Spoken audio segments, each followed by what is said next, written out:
I arrived at my parents' house 15 minutes early, which was my first mistake. The driveway was already packed with cars. My brother Marcus's black BMW, Aunt Carol's minivan, Uncle Jerry's truck. Even my cousins from across town had shown up. This wasn't just a casual Friday dinner. This was an event. I walked through the front door carrying a bottle of wine I'd spent too much money on, hoping it would earn me a smile from Mom.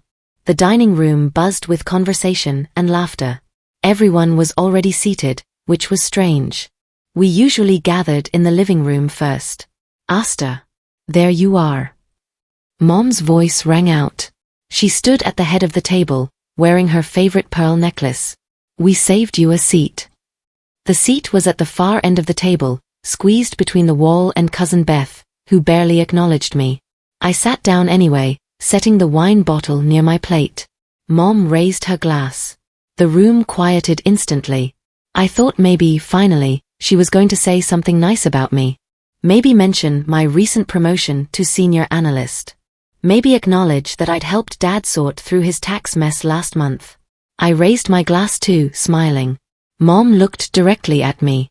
Her expression wasn't warm. It was calculating. Let's be honest here, she said slowly. Asta has nothing to offer this family.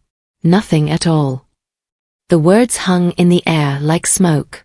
Then Marcus snorted into his napkin. Aunt Carol's eyes widened, but she said nothing. Uncle Jerry coughed awkwardly. My cousins stared at their plates. Dad didn't even look up from his phone. I sat frozen with my glass still raised like an idiot. The wine bottle I'd brought suddenly felt stupid. Expensive and stupid. Mom took a sip of her drink, satisfied. Now, let's eat. Conversation resumed around me, but I heard none of it. My face burned. My hands shook. But I didn't cry. I wouldn't give them that. Instead, I slowly lowered my glass and smiled. Just a small, cold smile. Interesting, I whispered to myself. Mom noticed. Her eyebrows furrowed slightly, like my reaction confused her. Good. I needed air. I excused myself to use the bathroom, but halfway down the hallway, I stopped. Voices drifted from the kitchen.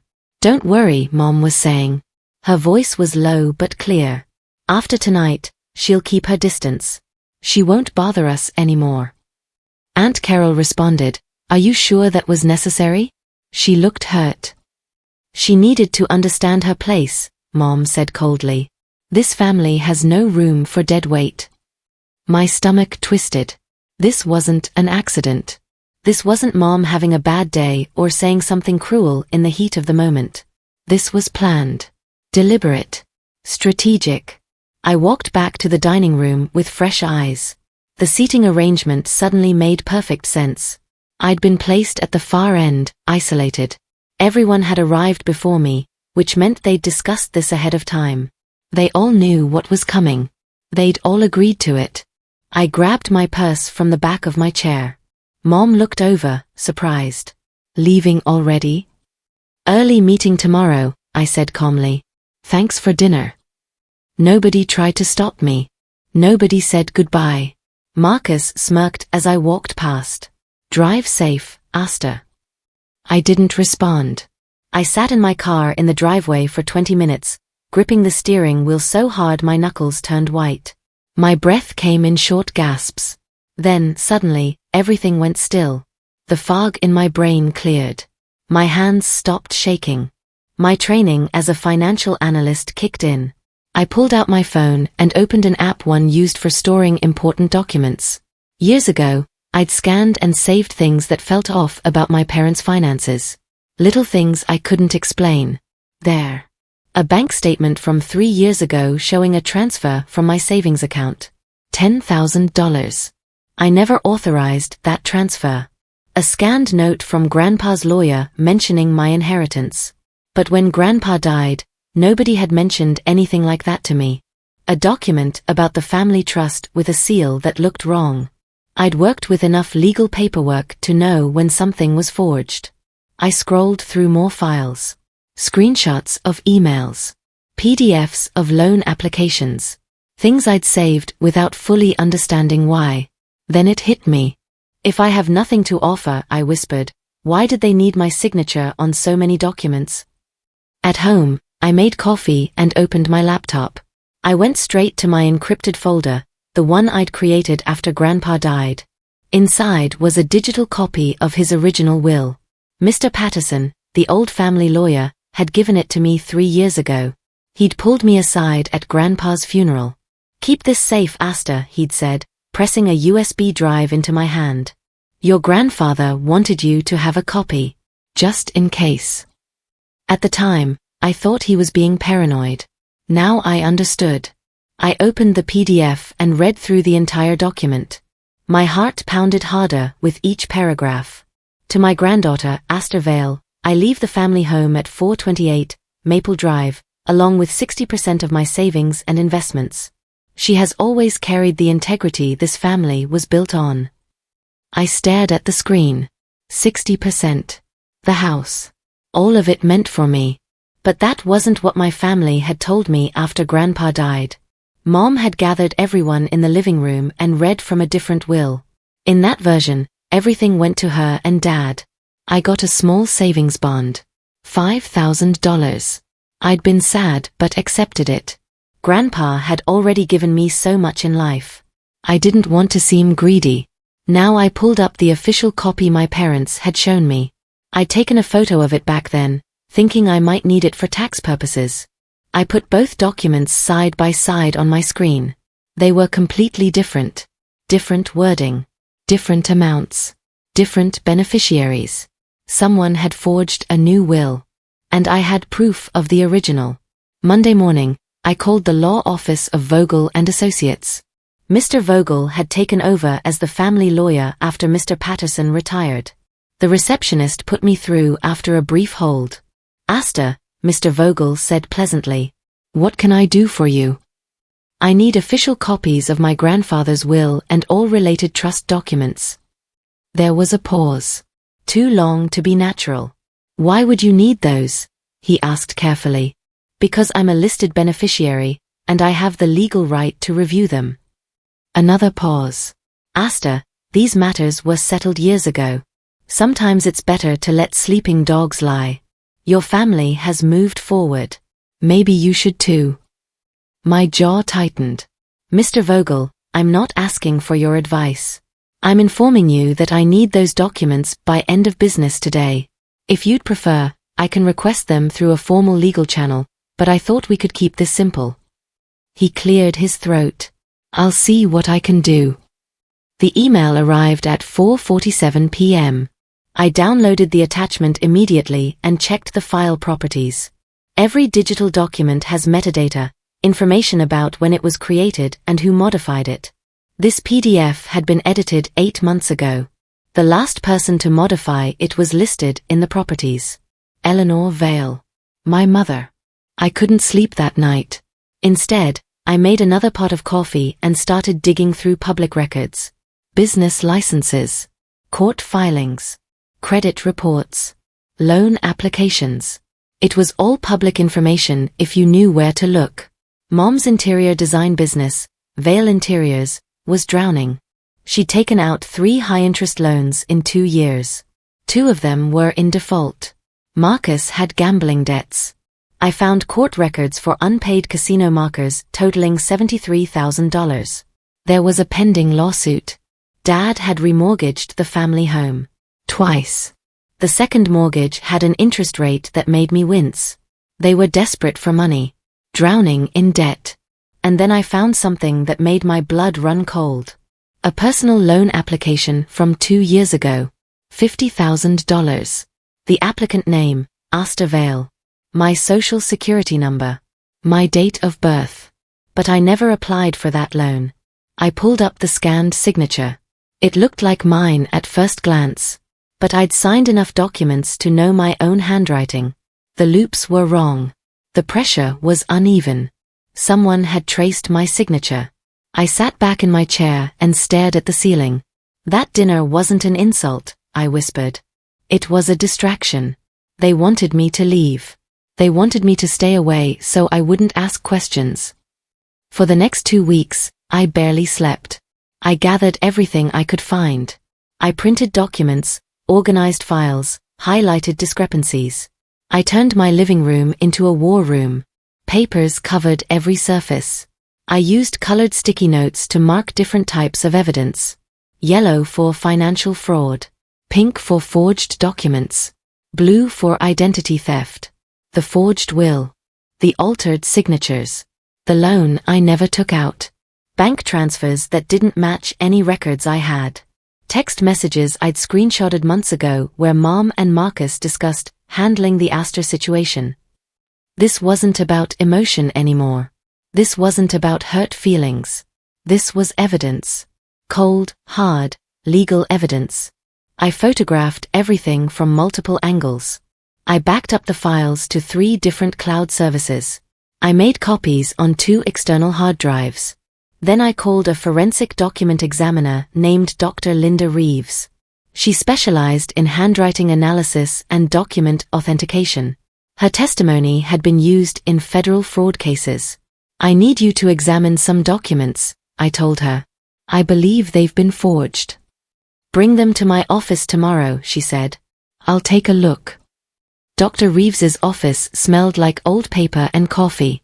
She examined my documents under special lighting and magnification for over an hour. Finally, she looked up at me. Her expression was serious. Your mother traced your signature using transfer paper, she said, pointing to barely visible grid marks on one document. Your brother notarized the forgery, which makes him an accessory to fraud. And your father submitted these false documents to the bank to secure a loan in your name. So it's real, I said quietly. They actually did this. It's not just real. It's a coordinated conspiracy. Dr. Reeves handed me her magnifying glass. Look at these documents. They were all created within a 3-day period. Same printer. Same paper stock. This wasn't opportunistic. It was planned. I felt something inside me harden into steel. All the hurt from that dinner crystallized into resolve. Can you write an official report? I asked. I'm already working on it. You'll have it by Friday. She paused. They didn't think you'd ever question them, did they? No, I said. They didn't. I left her office and sat in my car. Then I called my mother. Asked her. She sounded surprised. What is it? I'll be at dinner this Friday, I said calmly. Save me a seat at the table. Really? After last time, I thought. I have something to offer the family after all, I interrupted. See you Friday, Mom. I hung up before she could respond. Friday evening, I walked through my parents' front door like I owned the place. Because, legally, I was about to. The same crowd was there. Marcus. Aunt Carol. Uncle Jerry. The cousins. Everyone who'd witnessed my humiliation 2 weeks ago. Mom looked annoyed when she saw me. You came back. Of course, I said sweetly. I was wearing my best suit, the one I saved for important presentations. I wanted to look professional. Untouchable. I sat down at the head of the table this time, not in the corner seat they'd given me before. I placed a large sealed manila envelope in the center of the table. Marcus frowned. What's that? I smiled calmly. Everything I have to offer this family. Dad reached for it first, but Mom slapped his hand away. Hard. Astor, what is this?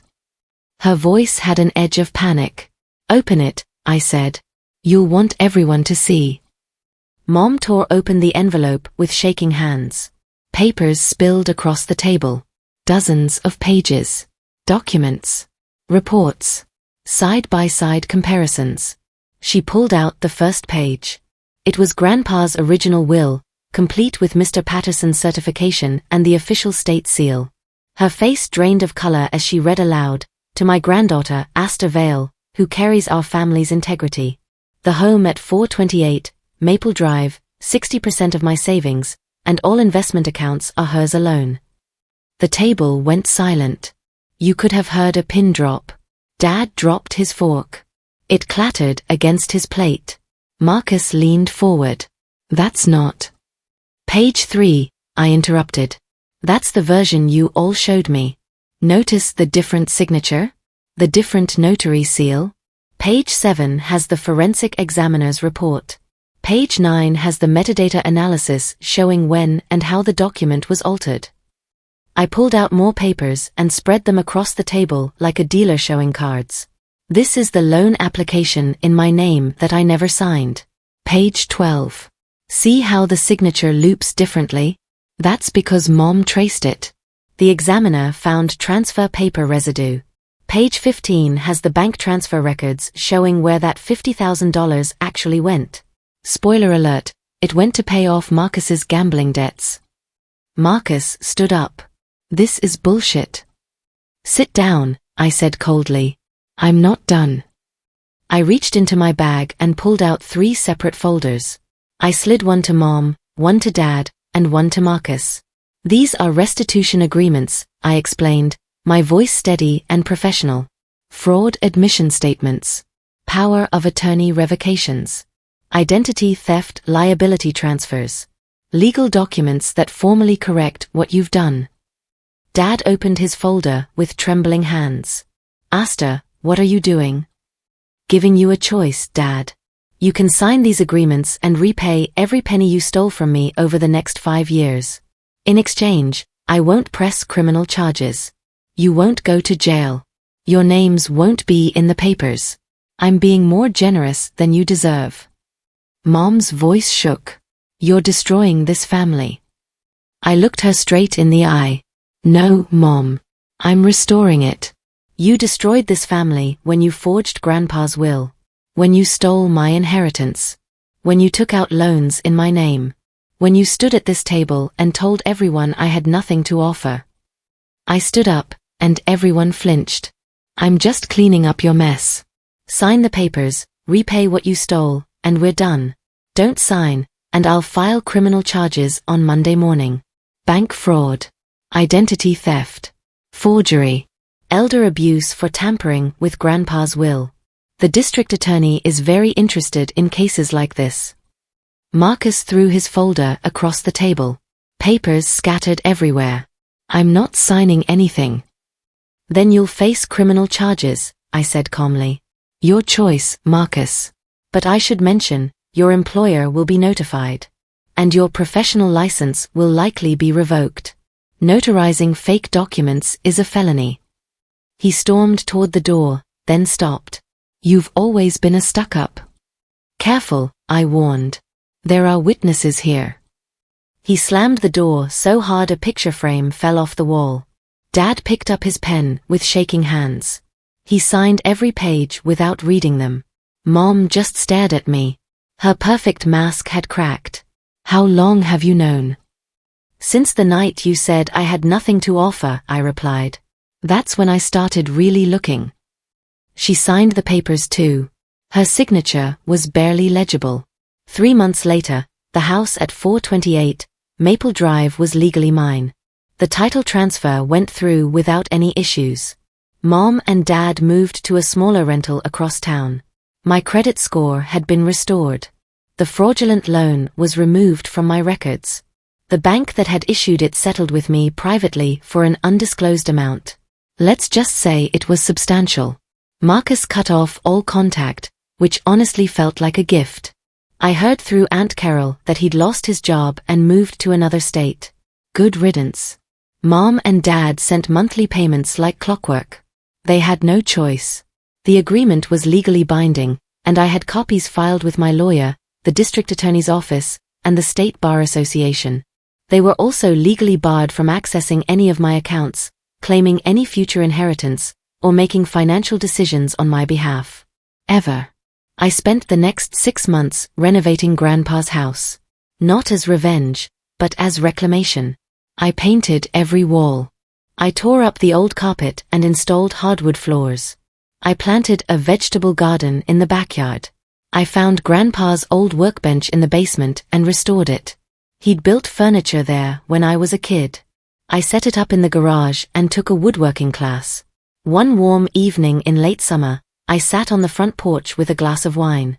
The expensive kind this time. The kind I actually enjoyed. I thought about that dinner. About Mom's cruel words. About how small they tried to make me feel. She'd said I had nothing to offer. She tried to erase me from the family story. She thought I was weak, naive, someone they could use and discard. But all she really did was underline my name. Because now I had everything Grandpa wanted me to have. Not just his house or his money. His integrity. And that, I realized, was worth more than any inheritance. I raised my glass to the sunset and smiled. This time, nobody laughed. This time, I won. Sometimes the people who say you're nothing are just afraid you'll realize you're everything they're not. And when you do realize it, that's when everything changes.